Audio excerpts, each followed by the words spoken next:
সংবিধান সংস্কার ইস্যু নিয়ে সংসদে ব্যাপক উত্তেজনা তৈরি হয়েছে।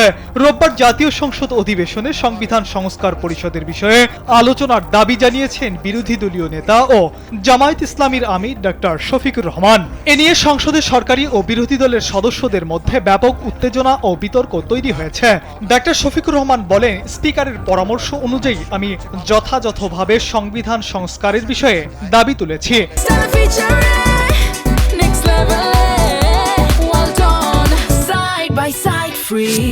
তাই জুলাই জাতীয় সনদ ও সংবিধান সংস্কার বাস্তবায়ন আদেশ 2025-এর আলোকে আমি সংবিধান সংস্কার পরিষদ আহ্বানের বিষয়ে নোটিশটি উপস্থাপন করছি।